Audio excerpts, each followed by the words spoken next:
Give him all your love, Ed Speleers!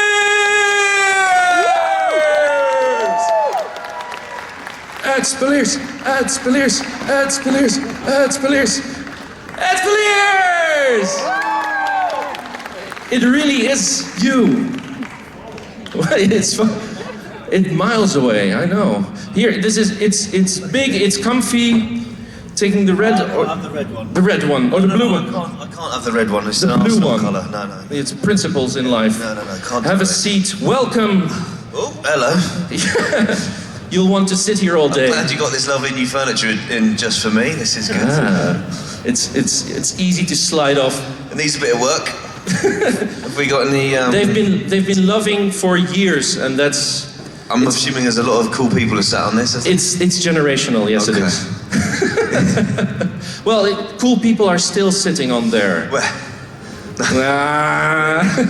You knew what I was doing, and I know what you're doing. Exactly. There we go, Papa. Well, I'm gonna have them ask most of the questions. They have many questions, don't you?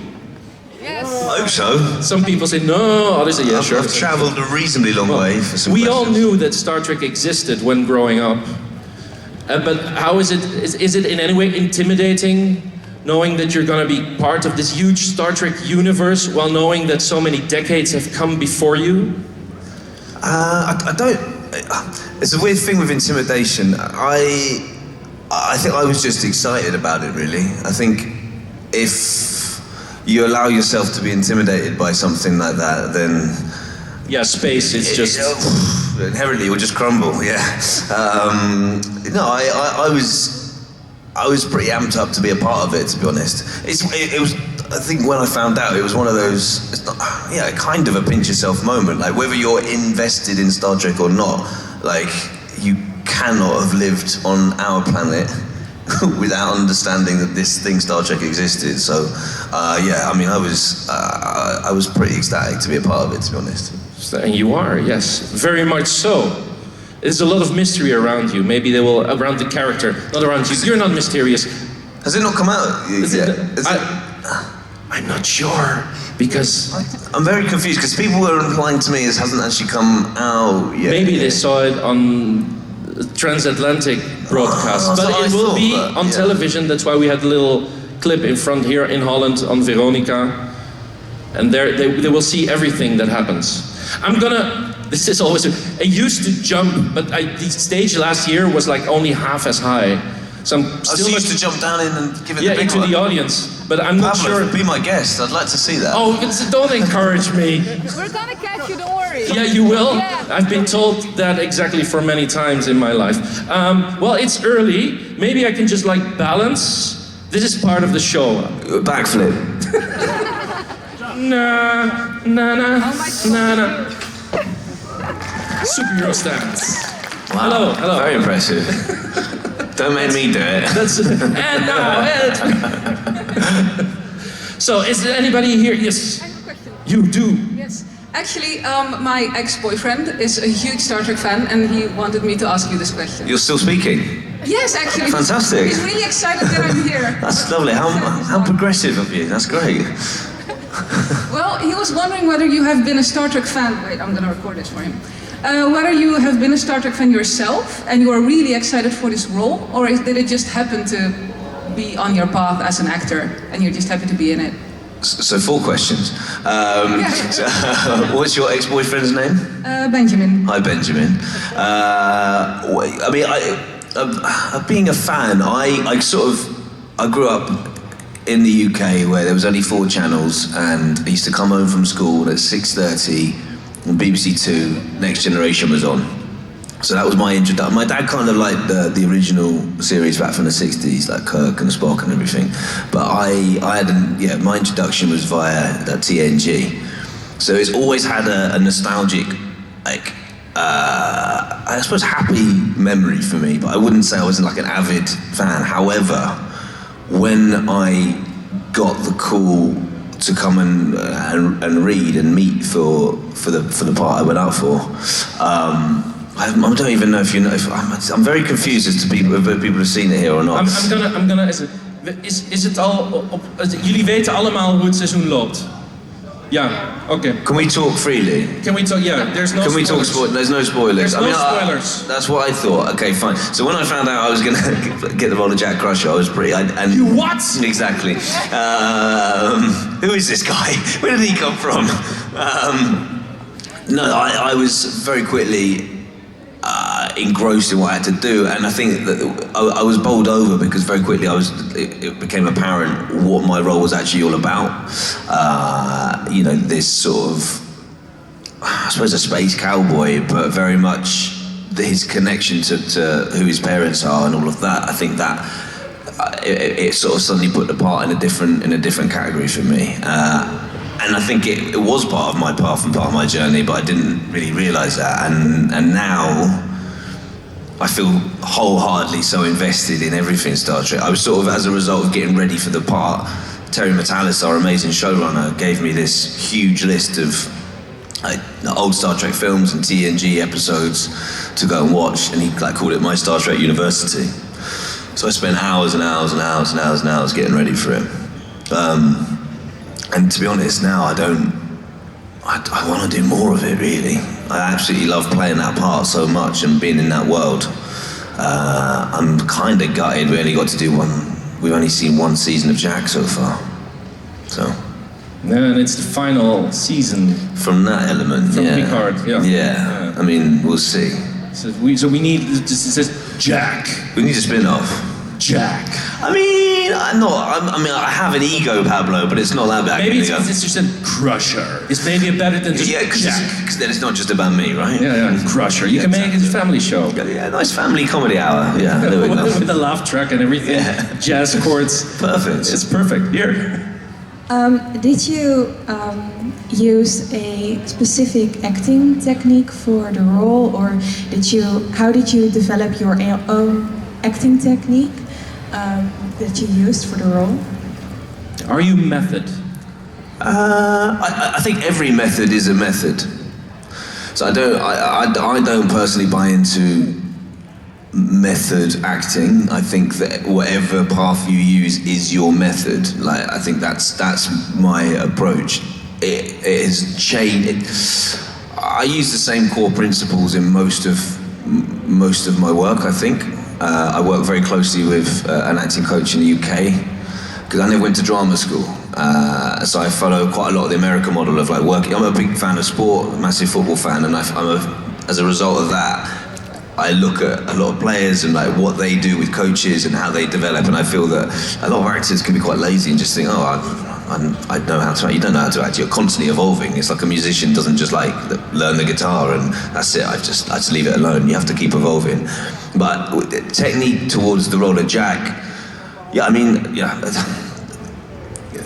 ins and outs of it, not always easy to explain, but I use a lot of imagination to try and find out where can I relate to this character, where are the similarities, where are we not similar, all the obvious things. Music's important to me, trying to understand the human, and I've played some quite nefarious characters along the way, and you have to find a way to, I suppose, empathise with them and get on board with their way of thinking. Jack was definitely someone that, was he close to me? I don't know. There's definitely elements of me in him, but I wanted to try and put together as much as a three-dimensional character as possible. For me, it's just about finding the truth in everything you do, in every scene, and then trying to elevate it from me a little bit. But like most actors and most musicians and anybody like that, we're magpies. We just steal from other people, basically. You just, that's what we do. You just you borrow a bit of that, you go, that looks good, I'll have some of that, and that's... He's taking pictures. Oh, you better be taking good ones, because he's making a right old racket. Not the back of his head. No, that's my best angle. All directors say that. No problem. So it's constantly evolving as well, I think. And I think that the beauty of this career is that you can, because it's ever evolving, as an actor, you don't just suddenly stop. So much of it is from what you learn in life and like meeting people and being in whatever environments and throwing yourself into as many different situations as possible. That's what creates the characters, I suppose. I hope I answered that. I think I went off on a massive tangent, but there we go. Yeah, thank you. I love it. Cool. And do you have a tip for young actors just getting started? Well, I think what I was saying at the end, throw yourself into as many situations as possible. Look, watch, observe, read everything. Learn as many different skills as possible. Like, constantly be out there doing it. Like, acting is something that you can, it's not just about the auditions you get. It's not just about the opportunity. And also, on auditions and self-tapes, those are moments to act. Even if it takes you 30 auditions until you get a part, use those 30 auditions as training. Like, it's going to the gym, that's your boot camp all the time. But yeah, be reading, be watching, be seeing what everybody else is doing. Like, learn languages, look, half of this stuff, there's so much, you can constantly, I think some people, I found growing up, people, they like to put acting as a craft, as like a soft option in life. I just think it's complete nonsense. I feel that, yes, we get treated very well when we're very, very lucky, but it's hard graft trying to get those parts. But you can constantly be dipping your toe into every facet of life.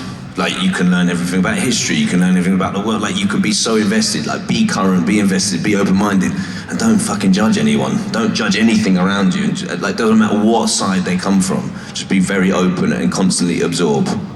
Like, absorb everything. Everything. But you said you didn't do drama school or any. No, it shows. But was acting something that you, as a young boy, were thinking, oh, I'd like to do this, but maybe you didn't have the opportunity? Yeah, 100%. Or is it something that happened to you? So you were walking on the street, and then, like, I don't know, like Steven Spielberg or somebody, he was like, and you went like, and then suddenly you were in something. I don't know how this goes. I'm totally clueless. I've always wanted to act. From as far back as I could. There was like a couple of other, I quickly worked out I wasn't good enough to play professional football. And I wasn't good enough at maths to be an RAF pilot. So I thought I'd pick the other easy option. Which turned out to be pretty tough as well. Yeah, exactly. And I think that the thing is, but I think because I grew up having a curiosity about the world. I've got older brothers, but they were much older than me, so I spent a lot of time on my own. And as a result, to use the power of imagination, I was always like off in my own little world, creating things just quietly on my own. And then any opportunity that came up at school to do a play or whatever, then I would just jump at it. From a very young, so I think by the time I was 10, I was like, I want to act. And I couldn't, and it was unwavering. I just, that is, and even now, like the other day, I was contemplating, maybe I should do something else. Maybe I've had enough of this and but I'll do other things maybe, but not instead of. This is it for me. And you said to be open to anything, just absorb everything. Do you have like a crafty hobby or something? Some actors have this. They're into pottery or building chairs or painting. Do you have something along those lines? I would love to say. I Are you a singer as well? I don't. I like to sing, but I wouldn't call myself a singer. I'm not going to burst into song. Football is a huge passion of mine. I play a lot of football. I'm littered with injuries at the moment. I'm trying to pick up my languages again. I'm contemplating. I used to play saxophone, so I'm contemplating trying to get I keep saying I'm about to move into a new house with my kids and my girlfriend, and I want us to have we've all agreed to get a piano and start learning the piano together. Whether it actually happens, I don't know. I think just having, I do a bit of producing. I think I'm just trying to keep an open mind. I am looking for something that is my extra hobby, but I dip my toe into lots of different things. Yeah, saxophone or piano, when they're sounding together, I think the saxophone will win. 100%. Questions? Yes, here. Hello Ed, I'm Jeffrey. Hi Jeffrey. Let's go back in time a bit to when you were working on Eragon. Sure. So, the reviews aren't that great, so I won't go talk about that. Sure. But what is a lesson you learned during the production that you always keep in the back of your mind, whatever you're doing?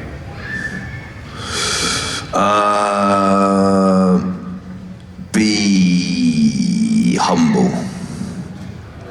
Just to be humble, I think. I think that was the lesson I learned on that early experience.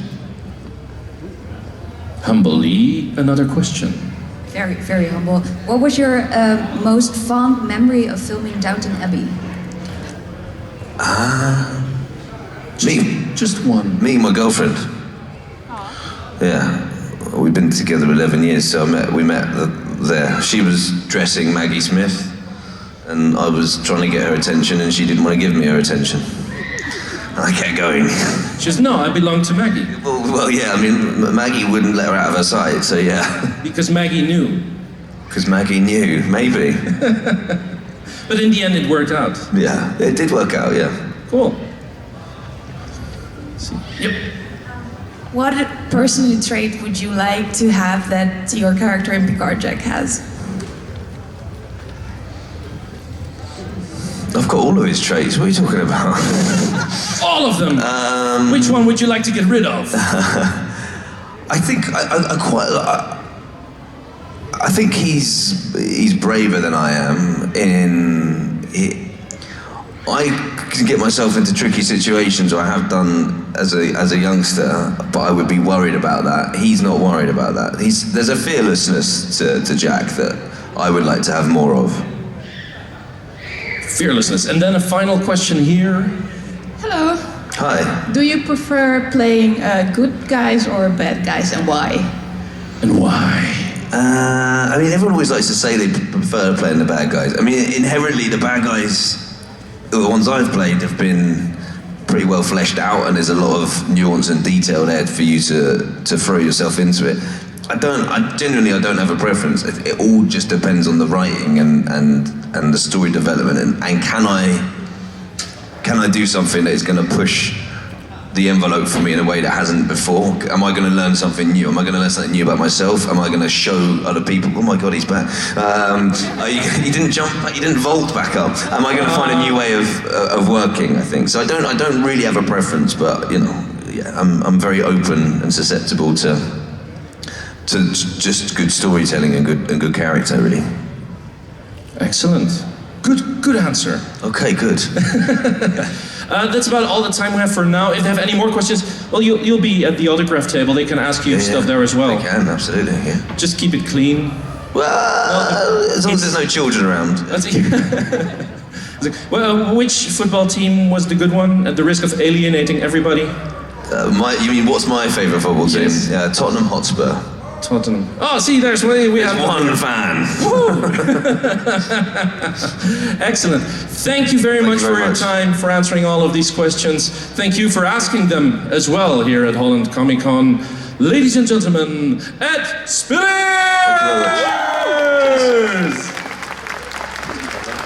Good pronunciation as well, thanks. You can leave the mic here. I was going to leave it. Yeah, you liberate it. Cheers. Ed Speleers this once more! Yeah!